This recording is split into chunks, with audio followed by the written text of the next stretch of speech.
Hello everyone, I'm Kevin Clower. And I'm Rohit Uppal. We're here to talk to you about the Acute Care Services and Hospital Medicine APC Supervisory Guideline. And we're here in sunny California at Arrowhead Regional Medical Center to talk about this guideline. We're ready to launch it to you. So, the important thing about this is making sure that we're providing resources for our clinicians so that we can provide better and more safe care to our patients. So, Rohit, some comments? Yeah. I would say no matter where you are, if you're a hospital medicine practice using APCs, I think you're going to find a lot of value in these guidelines. As you'll go into later, we got a lot of feedback, we got a lot of requests out there in the field that, hey, APCs are a booming part of our division, and we see that not just in our division, but in hospital medicine in general.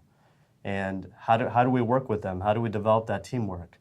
So people are asking for some structure and process around that, and I think that's what they're going to get. Right, so where is the big value add with this? Oftentimes we provide resources to our clinicians and it feels like just one more thing they have to do. Is this more something we're doing for them or something that they have to do for us?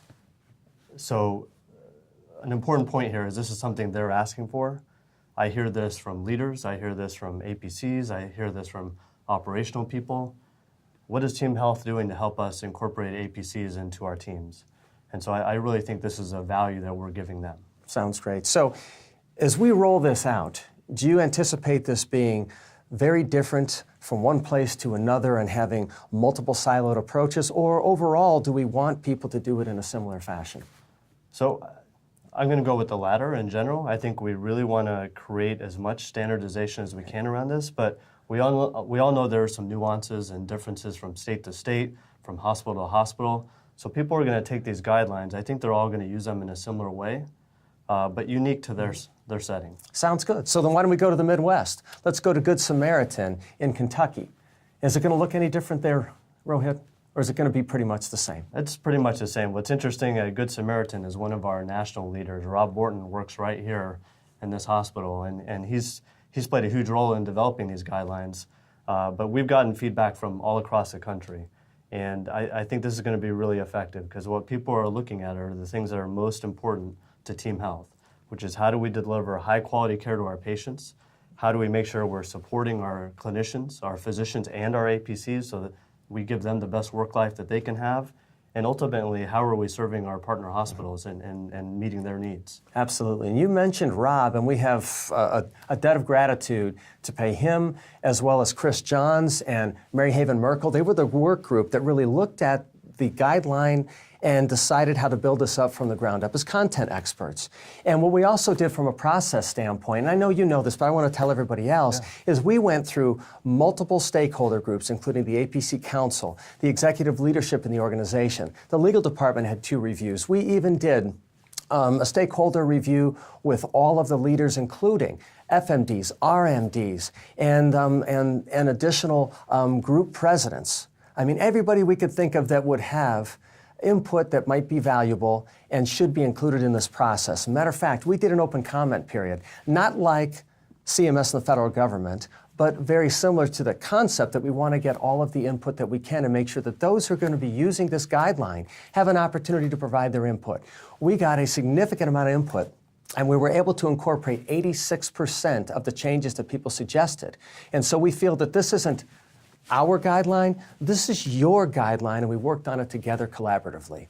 So what does this guideline look like? Well, this is really defining scope of practice to a certain extent, and it also really is defining what the relationship should be between the physician and the APC, and what really are the obligations and roles and responsibilities on both sides of this relationship, helping people to understand what their role is, should provide better care, and make it clear for everyone. Any final thoughts, Rohit? Actually, that's great. So we've spent a lot of time here in Kentucky. Maybe we ought to head northeast to Mount St. Mary's, the program where actually you mentioned Christopher John. That's the program where he works, another one of our national APC leaders. So great to be in New York. Well, absolutely. And the purpose for us traveling across the country in a very short order today is to let you know that, again, this isn't one guideline, one place. This is a Team Health guideline to help give you the information you need to put together a guideline at your facility that makes the most sense. And it's going to look the same on the West Coast as it does in the Midwest, as it does on the East Coast. So Rohit, any final comments about this APC supervisory guideline? Yeah, I've been really impressed with all of the input and feedback we got. This is a tool that has been built with the entire division's input. So a lot of great people, a lot of great physicians, APCs, operational leaders help build this.